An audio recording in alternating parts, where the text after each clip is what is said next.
This is the Louis T. Network. In the Lab Room.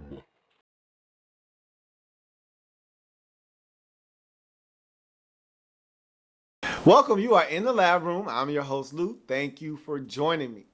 Here to break down the Indianapolis Colts traveling out west to take on the San Francisco 49ers.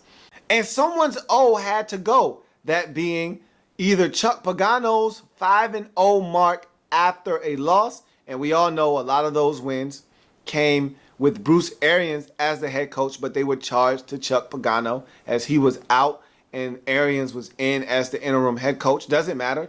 Chuck Pagano 5-0 after a loss, and Jim Harbaugh 7-0 after a San Francisco 49ers loss. So someone's O had to go. Someone had to lose 2 consecutive games for the first time as a head coach in the National Football League. Was it going to be Chuck Pagano and the Indianapolis Colts, or was it going to be Jim Harbaugh and his San Francisco 49ers football team? Many of us, including myself, felt like it would be Chuck Pagano and the Indianapolis Colts. They weren't going to be able to come into Candlestick and get a win versus the San Francisco 49ers after they were embarrassed on Sunday Night Football by their division rivals, the Seattle Seahawks, were they? Nah, no way that was going to happen. But that's exactly what did happen. Andrew Luck was marvelous in this game, but even more so, Ahmad Bradshaw and this Indianapolis Colts defense, my God. After that first possession that they gave up to Frank Gore, you got to ask yourself, why didn't the 49ers run the football more? I mean, Frank Gore absolutely ate these guys alive on that first possession. Kendall Hunter finished off the possession with a nice run for a touchdown. And you're looking at this 49ers attack and you're saying this is what they've been missing.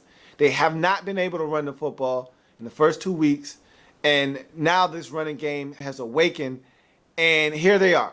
Here are the 49ers in all their splendor. They're going to run the football, put pressure on this defense, and then they're going to use the pressure that they have applied to this Colts team with the running game and use it to propel this passing attack. Not happening in this game. I don't know if the Colts turned out the lights on the running game or if the 49ers themselves turned out the lights on this rushing attack, but it happened. Either way, it happened. And the fact of the matter is the Indianapolis Colts were the aggressor in this game. And I'm not used to seeing the San Francisco 49ers be punked, but they got punked last week against Seattle, in Seattle, and they got punked in their own house. The Indianapolis Colts came in to San Francisco, slapped them around, they knocked on the door, and the Colts knocked on the door again. And the 49ers, they were sleeping, and they were like, who's at the door at this time of the night? And the Colts, as soon as they opened the door, they just walked in the house. And the 49ers said, what are you doing? And the Colts said, hey, man, sit down, shut up. This is my house now. They went to the fridge. They got a couple of beverages out. They went to the pantry, got a couple of snacks.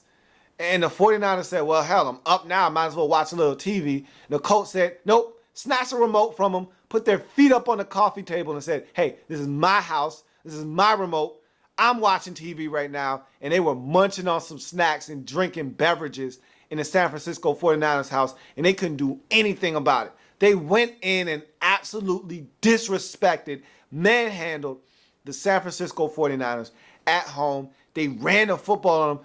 When do the 49ers get manhandled up front like they did in this game? I mean, Ahmad Bradshaw smacked them in the mouth with this running game. This offensive line for the Colts that was supposed to be makeshift had some guys down.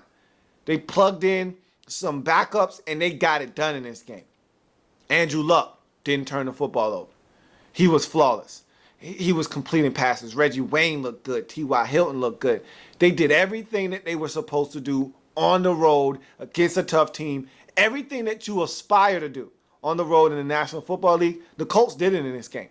Clean on special teams, clean on defense, Offensively, they don't turn it over. They make all the plays when they're there to be made. What more do you want? I mean, the Colts, they showed me something in this game. I will say that. They showed me something in this game because after last week's loss at home to Miami, I said, maybe this Colts team isn't ready for the big time. Maybe they're not ready to be put on that pedestal that a lot of people wanted to put them on going into the season. They said, hey, don't count us out yet. Don't count us out. Hey, wait a minute. Now that was only one game. What you doing? Hey, we're still the Colts that won 11 games last year that went to the postseason. What are you doing? Okay, I stand corrected. I apologize. This Indianapolis Colts team is better than I thought. Trent Richardson, as he gets a better handle of this offense, will be able to help them a little bit.